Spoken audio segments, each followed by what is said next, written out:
நீங்க எப்பவாச்சும் ஒரு ஃபைனான்சியல் சார்ட்ட பார்த்து, அடடா இது என்ன ஒரே கிறுக்கலா இருக்கு, ஒண்ணுமே புரியலையே அப்படின்னு யோசிச்சிருக்கீங்களா? கவலையே படாதீங்க. இன்னைக்கு இந்த சிக்கலா தெரியிற சார்ட்டுகளுக்கு பின்னாடி இருக்கிற ரகசியத்தை ரொம்ப ரொம்ப சிம்பிளா நாம புரிஞ்சுக்க போறோம்.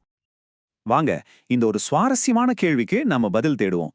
அதாவது, ஒரு ட்ரேடிங் நாள்ல நடக்கிற அத்தனை விஷயத்தையும், அதோட ஏற்றம், இறக்கம், எங்க ஆரம்பிச்சது, எங்க முடிஞ்சதுன்னு ஒரு முழு கதையும் ஒரே ஒரு சின்ன சார்ட்டுக்குள்ள எப்படிங்க கொண்டு வர்றது? இதுதான் ட்ரேடிங் உலகத்திலேயே ரொம்ப அடிப்படையான ஒரு சவால். அது ஒரு நாளா இருக்கலாம், இல்ல ஒரு மணி நேரமா இருக்கலாம், ஏன் ஒரு நிமிடமா கூட இருக்கலாம்.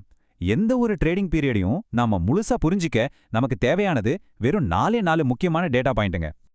அதுதாங்க இந்த OHLC. அதாவது ஓபன், ஹை, லோ, அப்புறம் க்ளோஸ். இப்ப யோசிச்சு பாருங்க, நம்ம பார்க்குற சாதாரண பார் சார்ட்லயோ இல்ல காலம் சார்ட்லயோ இந்த 4 தகவலையும் ஒரே இடத்துல காட்ட முடியுமா? முடியாது. அதனால தான் ஸ்டாக் மார்க்கெட் அனாலிசிஸ்க்கு அதையெல்லாம் பெருசா யூஸ் பண்றதில்ல. சரி, அப்போ இந்த OHLC தகவல்களை காட்டுறதுக்காக முதல்ல சில சார்ட்டுகளை உருவாக்குனாங்க. ஆனா அதுல சில குறைகள் இருந்துச்சு. அத பத்தி தான் நாம இப்போ பார்க்க போறோம். முதல்ல வந்தது தாங்க இந்த லைன் சார்ட். இது ரொம்ப சிம்பிள். ஒவ்வொரு நாளோட க்ளோசிங் விலைய மட்டும் புள்ளி வச்சு அதையெல்லாம் ஒரு கோடு போட்டு இணைச்சிருவாங்க.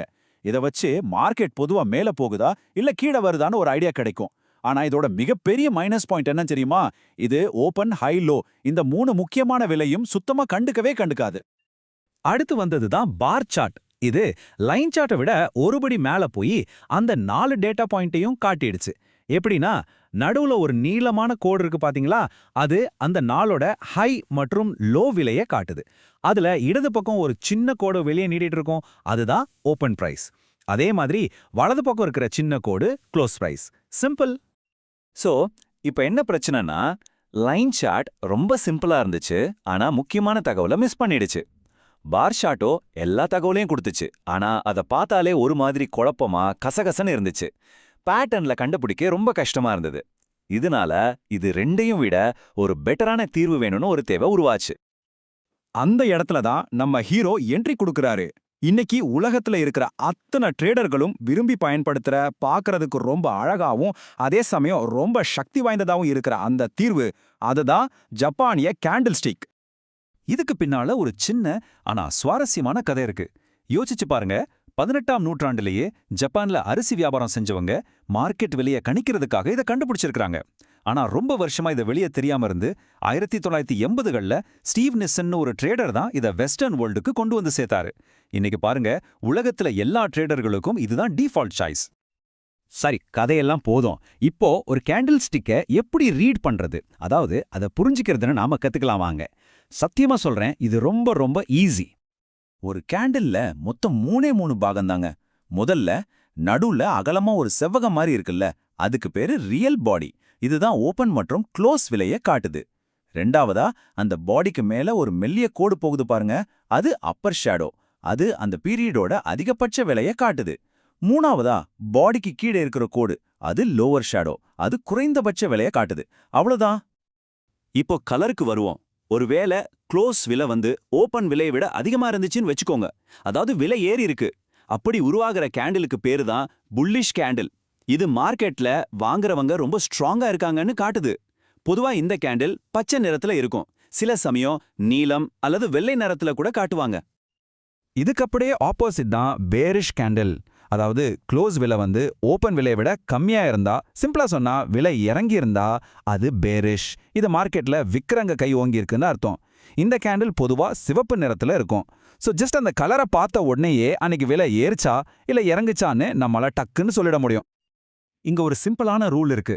அந்த கேண்டிலோட பாடி இருக்குல்ல, அது நல்லா நீளமா பெருசா இருந்துச்சுன்னா வாங்குறவங்களோ இல்ல விக்கிறவங்களோ ரொம்ப ஆக்ரோஷமா வலுவா இருந்திருக்காங்கன்னு அர்த்தம்.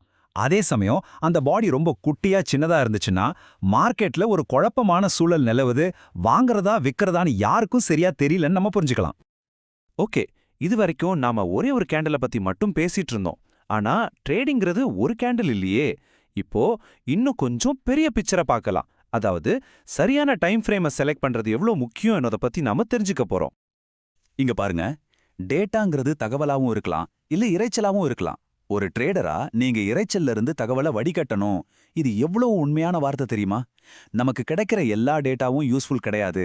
அதுல எது தகவல், எது வெறும் நாய்ஸ், அதாவது இரைச்சல்னு புரிச்சு பார்க்க கத்துக்கிட்டா அதுதான் நம்மளோட வெற்றிக்கு முதல் படி. ஒரு சின்ன உதாரணம் சொல்றேன். நீங்க மாதாந்திர சார்ட்டை பாக்குறீங்கன்னா ஒரு வருஷத்துக்கு உங்களுக்கு கிடைக்க போறது வெறும் 12 கேண்டில்ஸ் தான். ஆனா அதே ஒரு வருஷத்துக்கு நீங்க 5 நிமிட சார்ட்டை பாத்தீங்கன்னா உங்களுக்கு கிட்டத்தட்ட 18,900 கேண்டில்ஸ் கிடைக்கும். நினைச்சு பாருங்க எவ்வளோ டேட்டா! இந்த அளவுக்கு அதிகமான டேட்டா தான் நாம இரைச்சல் அல்லது நாய்ஸ் அப்படின்னு சொல்றோம். சோ இதிலிருந்து நாம கத்துக்க வேண்டிய பாடம் என்னன்னா, டைம் ஃப்ரேம் குறைய குறைய டேட்டா அதிகமாகும், ஆனா கூடவே இரைச்சலும் அதிகமாகும். அதே நீங்க லாங்கர் டைம் ஃப்ரேம், அதாவது டெய்லி வீக்லி சார்ட்லாம் பாத்தீங்கன்னா அது சின்ன சின்ன ஏற்ற இறக்கங்கள் எல்லாம் ஃபில்டர் பண்ணி ஒரு தெளிவான பெரிய ட்ரெண்டை நமக்கு காட்டும். அதனால உங்க ட்ரேடிங் ஸ்டைலுக்கு எது செட் ஆகுமோ அந்த டைம் ஃப்ரேமை சூஸ் பண்றது ரொம்ப ரொம்ப முக்கியம். சரி, நாம இப்போ ஒரு குவிக் ரீகேப் பார்த்துடலாம். நாம கத்துக்கிட்ட முக்கியமான விஷயங்கள் என்னென்ன? 1. ஒரு நல்ல சார்ட்னா அது கண்டிப்பா OHLCயை காட்டணும். 2. லைன் பார் சார்ட்ஸ் எல்லாம் ஆரம்ப கால முயற்சிகள் தான், அதுல சில குறைகள் இருந்துச்சு. 3. ஜப்பானிய கேண்டில் ஸ்டிக் தான் பெஸ்ட், ஏன்னா அது OHLC டேட்டாவை ரொம்ப தெளிவா அழகா காட்டுது. 4. கேண்டிலோட கலர் விலை ஏறுதா இறங்குதான்னும் அதோட பாடி அந்த மூமெண்ட் எவ்வளோ ஸ்ட்ராங்கா இருக்குன்னு சொல்லும். கடைசியா 5வது பாயிண்ட், மார்க்கெட்ல இருக்கிற நாய்ஸ்ல இருந்து முக்கியமான தகவலை பிரிக்க சரியான டைம் ஃப்ரேமை செலக்ட் பண்றது ரொம்ப அவசியம். நண்பர்களே, ஒவ்வொரு கேண்டிலும் வாங்குறவங்களுக்கும் விக்கிறவங்களுக்கும் நடுவுல நடக்கிற ஒரு பெரிய போரோட கதை. ஒரு நாள்ல யார் ஜெயிச்சா யார் தோத்தான்னு சொல்ற கதை. இப்போ அந்த கதைகளை படிக்கிற வித்தை உங்களுக்கு தெரியும். சொல்லுங்க, நீங்க என்ன கதைகளை கண்டுபிடிக்க போறீங்க?